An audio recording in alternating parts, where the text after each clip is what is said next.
ये डुमरांव की कहानी है, सिर्फ एक चुनाव की नहीं बल्कि उस लोकतांत्रिक मशीनरी की जो हर 5 साल में आम लोगों की किस्मत तय करती है। आज हम एक बेहद गोपनीय डेटा आधारित चुनावी रिपोर्ट का विश्लेषण कर रहे हैं। इसे एक फोरेंसिक जांच कह सकते हैं। यह सिर्फ जीत या हार का साधारण आंकड़ा नहीं है, बल्कि पर्दे के पीछे की उस व्यवस्था को समझने का प्रयास है जो जमीनी स्तर पर बदलाव लाती है। स्क्रीन पर दिख रहा ये नंबर 2105 कोई साधारण आंकड़ा नहीं है।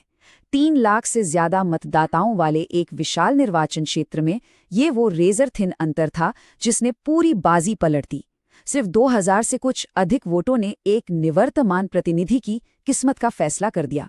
वास्तव में इसी एक छोटे से नंबर ने इस पूरी रणनीतिक समीक्षा को जन्म दिया है जिसे आज हम डिकोड करने वाले हैं। इस अति स्थानीय चुनावी नतीजे की गहराई में जाने के लिए हमें कई परतों को उघाड़ना होगा।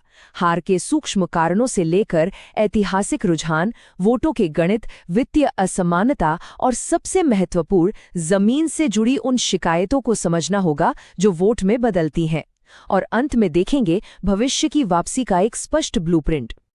किसी भी चुनाव की आत्मा को समझने के लिए सबसे पहले उस क्षेत्र की मिट्टी और उसके भौगोलिक ताने बाने को महसूस करना होता है। भारत के नक्शे पर बिहार के बक्सर जिले का यह हिस्सा रणनीतिक दृष्टि से बेहद अहम है। यहाँ बात सिर्फ सत्ता हासिल करने की नहीं है। चुनाव कोई साधारण खेल नहीं है।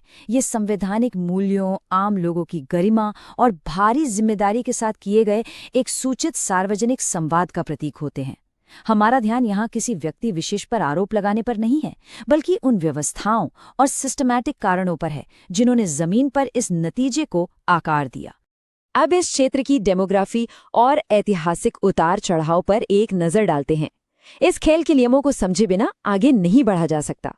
2015, 2020 और 2025 के ये आंकड़े गवाही देते हैं कि यहाँ का मतदाता कितना जागरूक और अस्थिर है। लगातार 3 चुनावों में निवर्तमान प्रतिनिधियों को हार का सामना करना पड़ा है। हर बार सत्ता पलट जाती है। यहाँ का वोटर अंधी राजनीतिक वफादारी नहीं दिखाता। अपनी तात्कालिक सामाजिक और आर्थिक चिंताओं के आधार पर अगर काम नहीं हुआ तो वो बहुत तेजी से नेताओं को कड़ी सजा देता है। लेकिन 2025 में एक ऐसा गणितीय फैक्टर सामने आया जिसने चुनाव परिणाम को पूरी तरह से निर्वर्तमान प्रतिनिधि के खिलाफ कर दिया। इस वोट वितरण को ध्यान से देखिए। जेडीयू को 79,411 और सीपीआई-एमएल को 77,306 वोट मिले। मुकाबला बिल्कुल कांटे का था। लेकिन कहानी का असली मोड़ बीएसपी के 11,127 वोटों में छिपा है। इन तीसरे पक्ष के उम्मीदवारों ने 16,000 से अधिक महत्वपूर्ण वोट काट लिए। इसका सीधा असर ये हुआ कि वो मजबूत जमीनी गठबंधन टूट गया जिस पर पिछली जीत टिकी हुई थी। रणनीतिक भाषा में इसे स्पॉइलर फ्रैगमेंटेशन कहा जाता है। ये तब होता है जब कोई तीसरा उम्मीदवार जीतने के लिए नहीं बल्कि एक खास समुदाय के इतने वोट खींच लेता है कि मुख्य चुनाव का परिणाम ही पलट जाए। ये कोई दुर्भाग्य नहीं था, बल्कि विरोधी खेमे के वोटों को एकजुट रखने में एक स्पष्ट गणितीय विफलता थी। वोटों के बिखराव के बाद एक और बड़े और कड़वे सच का सामना करना पड़ता है। वो है दोनों पक्षों के बीच चुनावी संसाधनों में जमीन आसमान का अंतर। इस वित्तीय तुलना को नजरअंदाज नहीं किया जा सकता। एक तरफ कुल 86 लाख रुपए का संसाधन और दूसरी तरफ 4.5 करोड़ रुपए की असीम ताकत। ये सिर्फ कागजी नंबर नहीं है। जब चुनाव के अंतिम 72 घंटे आते हैं तो यह पैसा जमीन पर एक भारी लॉजिस्टिक ताकत में बदल जाता है और सीधे परिणाम को प्रभावित करता है। इस भारी आर्थिक असमानता का सीधा असर बुनियादी संचालन पर पड़ा। प्रचार के लिए गाड़ियों की कमी, डिजिटल पहुंच के लिए बजट का न होना और मतदान के दिन वोटरों को बूथ तक लाने की चरमराई हुई व्यवस्था।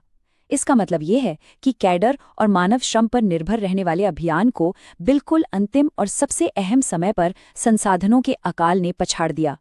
लेकिन चुनाव सिर्फ पैसे और लॉजिस्टिक की बिसात पर नहीं लड़े जाते। चुनावी मैकेनिक्स के बाहर निकलकर डुमरांव के लोगों की वास्तविक जिंदगी और मिट्टी की सच्चाई को समझना भी उतना ही महत्वपूर्ण है। ये वो मुद्दे हैं जो सीधे आजीविका से जुड़े हैं। मलाई बराज सिंचाई परियोजना में देरी की वजह से खेतों की नमी सूख रही है। नेशनल फैमिली हेल्थ सर्वे के आंकड़े बताते हैं कि 44% बच्चों में स्टंटिंग यानी कुपोषण है, जो सिस्टम की एक बहुत बड़ी विफलता है। रोजगार के अभाव में युवा पलायन कर रहे हैं। ये बुलेट पॉइंट्स नहीं, ये लोगों का दर्द है जो उनके वोट देने के फैसले को दिशा देता है। और ये इस पूरी रिपोर्ट का सबसे गहरा निष्कर्ष है। अति स्थानीय विकासात्मक विफलताएं बार बार व्यापक राजनीतिक आख्यानों पर हावी हो जाती हैं।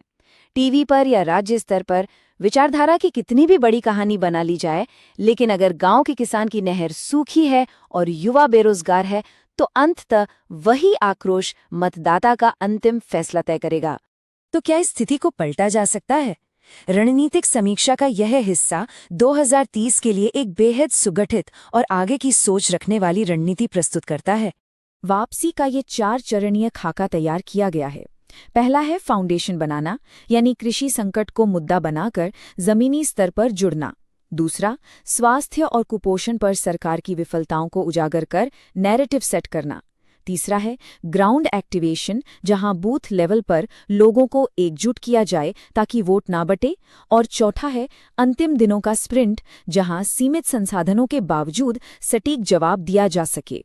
और इसके साथ ही डिजिटल पहुंच भी उतनी ही जरूरी है। जियोफेंस्ड व्हाट्सएप पॉड्स, जमीनी हकीकत दिखाती वायरल रील्स और भ्रामक सूचनाओं को तुरंत रोकने के लिए एक ट्रूथ स्क्वाड। लेकिन यहाँ एक बात बिल्कुल स्पष्ट होनी चाहिए, ये सारी रणनीति भारत के डिजिटल पर्सनल डेटा प्रोटेक्शन यानी DPDP फ्रेमवर्क के तहत निजता और सहमति के नियमों का पूरी तरह सम्मान करते हुए लागू होनी चाहिए। तकनीक का उपयोग आम लोगों को सशक्त बनाने के लिए होना चाहिए, न कि उनकी निजता का उल्लंघन करने के लिए। इस विश्लेषण के अंत में एक बहुत बड़ा सवाल खड़ा होता है, क्या सटीक डेटा इंजीनियरिंग और जमीनी स्तर पर आम लोगों की सच्ची सक्रियता आधुनिक चुनावों की इस भारी आर्थिक असमानता को हरा सकती है? ये मानव पूंजी बनाम वित्तीय पूंजी की एक बहुत ही अहम लड़ाई है जो हमारे लोकतंत्र के भविष्य को आकार देगी। बिना किसी बदलाव के हालात वही रहेंगे, लेकिन सही रणनीति से तस्वीर बदल सकती है। If you want to become a people-centric leader and uplift your constituency, get in touch with Blueprint Strategies AI at mgr@blueprintstrategies.ai or call 080-420-41602. Purpose Beyond Politics.